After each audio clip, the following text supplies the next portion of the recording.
Netflix की secrets we keep एक ऐसी सीरीज है जो हमें पेरेंटिंग के अलग अलग पहलुओं पे सोचने पे मजबूर करती है।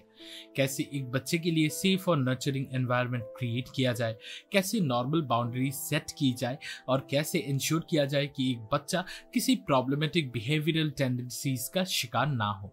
ये कहानी दो एलिट फैमिलीज के लाइफ को फॉलो करती है जो डेनमार्क के एक अमीर इलाके में रहते हैं और कैसे वो एक खतरनाक घटना का पार्ट बन जाते हैं। रूबी एक फिलिपिनो औरत जो एक बेहतर जिंदगी की तलाश में डेनमार्क आई थी, अचानक गायब हो जाती है और किसी को कुछ समझ नहीं आता कि उसके साथ क्या हुआ। तो चलिए इस वीडियो में पता लगाते हैं कि रूबी के साथ क्या हुआ। क्या वो अपनी मर्जी से वहां से चली गई या उसके साथ कुछ गलत हुआ। ऐसी ही दूसरे वीडियोस देखने के लिए और हमसे जुड़े रहने के लिए चैनल को सब्सक्राइब कीजिए और वीडियो को लाइक और शेयर करना ना भूलें। Thank you. और एक ह्यूज स्पॉइलर वार्निंग के साथ लेट्स मूव ऑन। ओपियर या हाउस हेल्प रखना कुछ लोगों को कॉलोनियल कॉन्सेप्ट लग सकता है, लेकिन डेनमार्क के जीलैंड के एलिट्स के बीच ये एक कॉमन प्रैक्टिस थी। लेकिन एक दिन एक हाउस हेल्प रूबी जो कटारीना और रासमुस के साथ रहती थी, अचानक से गायब हो जाती है। शक ये उठता है कि होस्ट फैमिली का उसके खो जाने में कोई हाथ हो सकता है, लेकिन ऑब्वियसली किसी ने कुछ खुले तौर पे नहीं कहा क्योंकि रासमुस एक इन्फ्लुएंशियल और अमीर आदमी था और लोग जानते थे कि उसका सिस्टम पे कितना ज्यादा कंट्रोल है। जिस दिन रूबी गायब हुई उसके एक दिन पहले कटारीना को अपनी पड़ोसी और अच्छी दोस्त सेसिलिया के साथ डिनर करना था। सेसिलिया कटारीना की अच्छी दोस्त थी और उसका हस्बैंड माइक रासमुस के साथ काम करता था। एक्चुअली रासमुस की कंपनी माइक के लॉ फर्म की टॉप क्लाइंट्स में से एक थी और दोनों के बीच म्यूचुअल रिस्पेक्ट और अच्छा भाईचारा भी था। माइक ने अपने बलबूते पे अपनी एम्पायर बनाई थी और उसे पता था कि उस लेवल तक पहुंचने के लिए क्या क्या सैक्रिफाइसेस करने पड़ते हैं। सेसिलिया को अच्छी तरह से पता था कि उसके हस्बैंड का अपने पड़ोसियों के साथ कितना अच्छा रिश्ता है, इसलिए वो हमेशा उनके सामने सहमी सी रहती थी। तो उस दिन जब कटारीना सेसिलिया के घर आई, रूबी ने सेसिलिया से पर्सनली बात करने की रिक्वेस्ट की। रूबी ने कहा कि उसे मदद चाहिए और वो अब और रासमुस और कटारीना के घर में रहना नहीं चाहती। सेसिलिया ने रूबी को सजेस्ट किया कि वो डायरेक्टली कटारीना से बात करे। उसने ये बात टाल तो दिया, लेकिन उसे नहीं पता था कि रूबी सच में मदद चाहती थी और उसे लगता था कि उसकी जान को खतरा है। अगले ही दिन ये खबर आई कि रूबी गायब हो गई है और किसी को नहीं पता था कि वो कहाँ चली गई है या उसके साथ कुछ बुरा तो नहीं हुआ। सेसिलिया को गिल्ट फील हुआ क्योंकि उसे लगता था कि जो कुछ भी हुआ उसमें उसका भी कुछ हद तक दोष था। मतलब अगर उसने अपने पड़ोसियों के साथ अपने रिश्तों की चिंता ना की होती तो शायद रूबी सेफ होती। सबसे पहले तो रासमुस और कटारीना ने काफी देर तक रूबी के गायब होने की रिपोर्ट नहीं की और ऐसे बिहेव करते रहे जैसे कुछ खास हुआ ही नहीं हो। उनकी ये लापरवाही सेसिलिया को अंदर से खाई जा रही थी और उसे लगने लगा कि शायद रूबी के गायब होने में उनका भी कुछ हाथ हो सकता है। कुछ बातें ऐसी थी जो सेसिलिया को रासमुस पे डाउट करने पे मजबूर कर रही थी और चाहे माइक उसे कुछ भी कह दे, वो बस ये मानने को तैयार नहीं थी कि उसके हस्बैंड का इन्फ्लुएंशियल काइंड बेकसूर था। इस घटना से एक दिन पहले सेसिलिया अपने घर वापस जा रही थी, तब उसने देखा कि रूबी कुछ कूड़ेदान में डाल रही थी। अगली रात रूबी के गायब होने के बाद सेसिलिया उस ट्रैश कैन के पास गई और उसने वहां एक प्रेगनेंसी टेस्ट किट देखा, जिसे देख के वो चौंक गई। उसने शक किया कि शायद रासमुस ने रूबी के साथ जबरदस्ती की हो और जब रूबी को लगा हो कि उसे अथॉरिटीज को इन्फॉर्म करना चाहिए, तब रासमुस ने उसके साथ कुछ बुरा किया होगा। सेसिलिया अपने पति के बार बार मना करने के बावजूद अपनी इंट्यूशंस को इग्नोर नहीं कर पाई और उसी वजह से प्रेशर में आके आखिरकार रासमुस ने पुलिस को रूबी की गायब होने की रिपोर्ट लिखवा दी। शुरुआत में सेसिलिया को रासमुस पे शक था, लेकिन जब डिटेक्टिव आयशा पीटरसन ने उससे सवाल पूछना स्टार्ट किया तब उसका शक अपने हस्बैंड माइक पे भी होने लगा। माइक ने सालों पहले एक क्राइम किया था जब वो एक माइनर था। माइक ने एक लड़की का रेप किया था और उसके लिए उसे जुवेनाइल जेल भी जाना पड़ा। शायद उस टाइम के सर्कमस्टेंसेस की वजह से जज ने उसके साथ थोड़ी सिंपैथी दिखाई और किस्मत से माइक उन कुछ लोगों में से था जिसे अपनी जिंदगी में दोबारा सही राह चुनने का मौका मिला। माइक ने लॉ की पढ़ाई शुरू की, लेकिन उसका अतीत उसका पीछा नहीं छोड़ रहा था। सेसिलिया ने आयशा को बताया कि माइक उस दिन घर 1 घंटा बाद आया था जब कटारीना उसके घर से चली गई थी, लेकिन सेसिलिया ने उस दिन स्लीपिंग पिल्स ली थी और उसे पता ही नहीं था कि माइक कब घर वापस आया। सेसिलिया ने माइक का फोन चेक किया और उसे पता चला कि माइक रूबी को मैसेजेस भेज रहा था और शायद एक बार दोनों साथ में कॉफी पीने भी गए थे।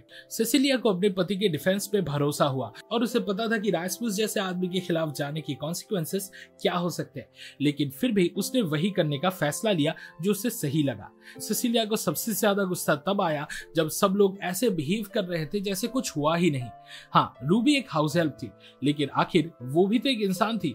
लोग इस पूरे मामले का मजाक उड़ा रहे थे और बड़े ही ऑफेंसिव जोक्स मार रहे थे जो सेसिलिया को बिल्कुल पसंद नहीं आया। वे दोनों परिवार के अडल्ट सब लोग एक साथ बैठे थे जब रास्मुस ने रूबी के बारे में एक डिरेगेटरी और रेसिस्ट कमेंट किया जिसे जोक की तरह लिया गया। यही वो पल था जब सेसिलिया को माइक पे थोड़ा शक होने लगा। सेसिलिया और माइक के बीच घमासान झगड़ा हुआ और माइक अपनी वाइफ से काफी डिसअपॉइंटेड हो गया क्योंकि उसने उसकी नियत पे शक किया। माइक ने कहा कि उसने अपने अतीत में जो भी किया उसके लिए वो शर्मिंदा है और उसे उसकी सजा मिल गई है और अब उस बात को उसके खिलाफ इस्तेमाल करना अनफेयर है। कुछ दिन बाद रूबी की बॉडी पानी में तैरती हुई मिली और फोरेंसिक रिपोर्ट से पता चला कि वो प्रेग्नेंट थी। माइक को पता था कि सारी झूठी अफवाहों को खत्म करने का एक ही तरीका है, डीएनए टेस्ट। जब रिजल्ट सामने आया तो ये साबित हुआ कि माइक सच में निर्दोष था। टेस्ट के बाद माइक ने सेसिलिया को गिल्टी फील कराने की कोशिश की कि उसने उस पर ट्रस्ट नहीं किया और उसे खुद को विक्टिम बनाकर पेश किया। सेसिलिया ने फिर माइक को याद दिलाया कि एक औरत के साथ रेप हुआ है और शायद उसका मर्डर भी हुआ है, तो उसे हर छोटी छोटी बात पे रोना बंद करना चाहिए और उसे ये सोचना छोड़ देना चाहिए कि वही बस इस जुर्म का इकलौता विक्टिम है। सीक्रेट्स वी कीप की शुरुआत से ही एक बात बहुत क्लियर थी। ऑस्कर, जो कि कैटरीना और रास्मुस का बेटा था, कुछ ना कुछ छुपा रहा था। जब आयशा पहली बार उनके घर आई थी तब ऑस्कर ने उससे जिस तरीके से देखा था या फिर अपना फ्री टाइम वो जिस तरीके से गुजारता था, हर एक चीज काफी क्रीपी था। अगर कोई ध्यान से ऑब्जर्व करता तो उसे समझने में ज्यादा वक्त नहीं लगता कि ऑस्कर मेंटली ठीक नहीं था। शायद उसके माँ बाप के झगड़े और कम अटेंशन ने उसके सबकॉन्शियस माइंड पे ऐसा असर डाला था। वो एक ऐसी उम्र में था जहां उसके फिजिकल चेंजेस हो रहे थे और शायद वो खुद भी नहीं समझ पा रहा था कि उन चेंजेस के साथ कैसे डील करना चाहिए। जो दोस्तों का सर्कल उसके पास था उन्होंने भी उसकी मदद नहीं की। उसे पता ही नहीं चला कब उसके अंदर प्रॉब्लमेटिक सेक्सुअल बिहेवियर डेवलप हो गया जिसका उसके मेंटल हेल्थ पे बुरा असर पड़ रहा था। लेकिन सबसे बड़ी बात यह थी कि ऑस्कर, वीगो और 3-4 और लड़कों के साथ मिलकर एक ग्रुप में था जहां सब लोग एक्सप्लिसिट कंटेंट पोस्ट करते थे। सब लोग एक दूसरे पे पीयर प्रेशर डालते थे कि कुछ ना कुछ पोस्ट करो ताकि ग्रुप का हिस्सा बने रह सको। कई बार ऑस्कर ने वीगो पे भी ये प्रेशर डाला कि वो भी कुछ ऐसा शेयर करे। वीगो को ये समझ था कि क्या सही है और क्या गलत। वीगो को डर था कि अगर उसने अपने माँ बाप को सच बोल दिया तो ऑस्कर उसके साथ क्या करेगा। ऑस्कर ने रूबी के रूम में छुपकर एक नैनी कैम लगाया था और उसका इस्तेमाल करके उसने रूबी को कॉम्प्रोमाइजिंग सिचुएशंस में रिकॉर्ड किया। सिर्फ इतना ही नहीं, उस घिनौने लड़के ने रूबी के साथ जबरदस्ती की थी और उसका रेप भी किया था और साथ ही उसका रिकॉर्डिंग भी कर लिया था। ऑस्कर ने वो वीडियो वीगो को दिखाया और धमकी दी कि अगर उसने किसी को भी बताया तो वो उसे मार डालेगा। अगर ऑस्कर ये सब छुपा कर रखता तो मुझे नहीं लगता किसी को इस घिनौने हरकत के बारे में पता चलता। ऑस्कर ऐसे प्रॉब्लमेटिक सेक्सुअल बिहेवियर के साथ पैदा नहीं हुआ था, लेकिन उसके एनवायरनमेंट ने उसके अंदर कुछ ट्रिगर किया जिसकी वजह से वो ऐसा बन गया। हमें कभी एग्जैक्टली नहीं बताया गया कि उसने अपने घर में क्या होते दिखा, लेकिन मुझे लगता है कि शायद उसने रास्मुस को लाइन क्रॉस करते हुए कैटरीना के साथ अब्यूसिव तरीके से बिहेव करते हुए देख लिया होगा। उसका बाप अपने काम में बिजी रहता था और उसकी माँ की वो मेंटल स्टेट ही नहीं थी कि वे एक बच्चे की रिस्पॉन्सिबिलिटी ले सके। ये कहने का मतलब ये नहीं कि उन्होंने अपने बच्चे से कभी प्यार नहीं किया, लेकिन मेरा मानना है कि सिर्फ प्यार और केयर देना काफी नहीं होता। बच्चा पालना एक बड़ी जिम्मेदारी होती है और अगर सही से वो जिम्मेदारी ना निभाई जाए तो जिंदगी बर्बाद हो सकती है। एक बच्चे का दिमाग एक सफेद कैनवस की तरह होता है और ब्रश का सबसे हल्का स्ट्रोक भी उस पर गहरा निशान छोड़ सकता है।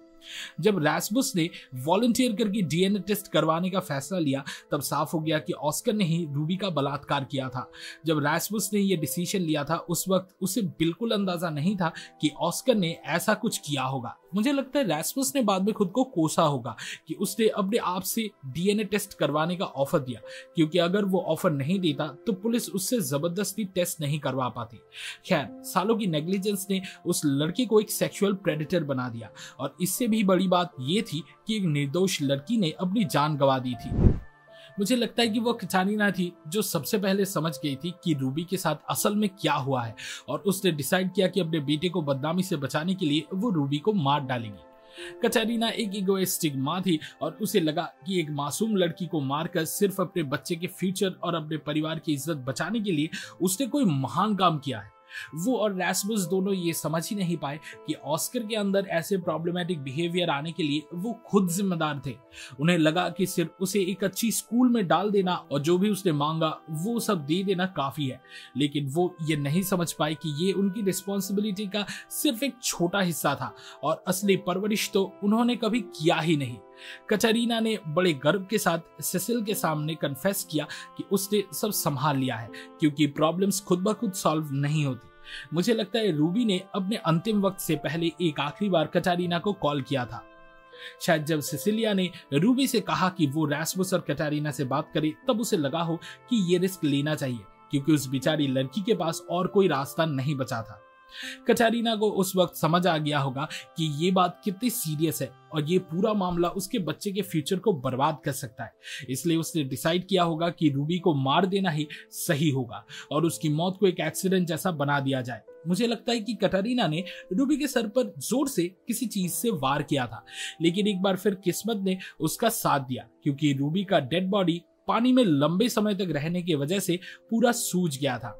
फोरेंसिक्स एक्सपर्ट्स ने देखा था कि रूबी के सर पर चोट का निशान था, लेकिन उनके पास कोई पक्का सबूत नहीं था कि वो ये डिसाइड कर सके कि वो चोट गिरने से लगी थी या फिर किसी ने उस पर हमला किया था। कैटरीना अच्छी तरह जानती थी कि उसके पति रैस्मस के काफी पावरफुल कनेक्शंस है और उसे लगा होगा कि लॉ एनफोर्समेंट उसके खिलाफ कुछ भी प्रूव नहीं कर पाएगी, लेकिन वो कोई एक्सपीरियंस क्रिमिनल नहीं थी। जब डिटेक्टिव उसके घर आने लगी तब कैटरीना ने रूबी का पूरा रूम क्लियर कर दिया, क्योंकि उसे पता था कि वारंट मिलते ही वो और कुछ भी नहीं छू सकती थी। मुझे पूरी तरह से यकीन है कि कैटरीना ने रूबी को मार डाला था और फिर उसने सबूत मिटा दिए ताकि कोई सच जान ना पाए। इस बात में कोई शक नहीं है कि रैस्मस हर हाल में ये इंश्योर करेगा कि ऑस्कर को कॉन्विक्ट ना किया जाए और वो लीगल सिस्टम के लूप होल्स का पूरा फायदा उठाएगा। असल में ये प्रूव करना ज्यादा आसान था कि रूबी ने ही ऑस्कर का फायदा उठाया था, क्योंकि ऑस्कर तो बस एक माइनर था। जो भी हो रहा था उस सब के बीच हमेशा की तरह ये अमीर लोग खुद को विक्टिम बना लेते हैं, इवन जब साफ साफ दिख रहा होता है कि असलियत में क्या हुआ है और कौन एक्चुअल में दोषी है। कई बार रैस्मस और कैटरीना ने ये बात भी की थी कि कैसे फिलीपींस से आई यंग लड़कियां अमीर लोगों का फायदा उठाना चाहती है। पर सोचिए, एक लड़की जिसने बेसिकली अपना पूरा परिवार छोड़ दिया हो और सारे कनेक्शंस तोड़ दिए हो, वो इन अमीर लोगों का क्या बिगाड़ सकती थी।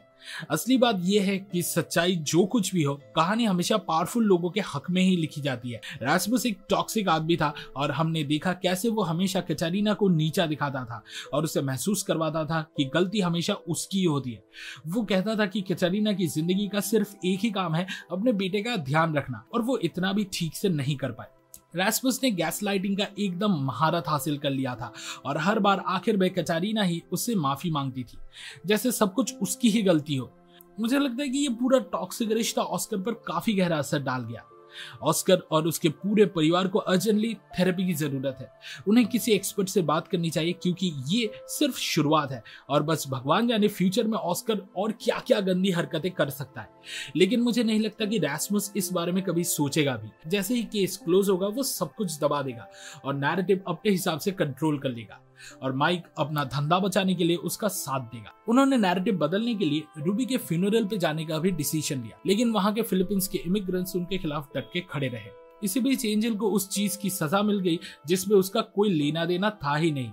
सिसिलिया कोई रिस्क लेना नहीं चाहती थी, तो उसने एंजल को अच्छे से कॉम्पेंसेट किया और उसके स्टार्टअप के लिए एक्स्ट्रा पैसे भी दिए। एंजल ने सिसिलिया को समझाने की कोशिश की कि उसे ये जॉब कितनी डेस्परेटली चाहिए, लेकिन सिसिलिया अपना फैसला ले चुकी थी। सिसिलिया उससे बार बार कहती रही कि वो घर लौट जाए और अपने बच्चे के साथ और ज्यादा वक्त बिताए, लेकिन एंजल ने बिल्कुल सही कहा कि सिसिलिया को उसकी जिंदगी के बारे में कुछ भी नहीं पता, इसलिए उसे ये बताने का कोई हक नहीं है कि उसे क्या करना चाहिए। लेकिन उसे पता था कि आखिर में उसे सिसिलिया की बात माननी ही पड़ेगी। असलियत में ऐसे खून चूसने वाले अमीर लोग जीत ही जाते हैं और एंजल और रूबी जैसे मेहनत करने वाले लोगों की ही जिंदगी खराब होती है। हे इस वीडियो को देखने के लिए शुक्रिया। सीक्रेट्स वी कीप देखने का आपके एक्सपीरियंस के बारे में कमेंट सेक्शन में जरूर शेयर करें। सिनेमा सीरीज की वीकली डोज के लिए लाइक बटन दबाएं और हमारे चैनल को सब्सक्राइब करें। अगले वीडियो में मिलते हैं और फिलहाल के लिए we signing off. Goodbye and I will be back.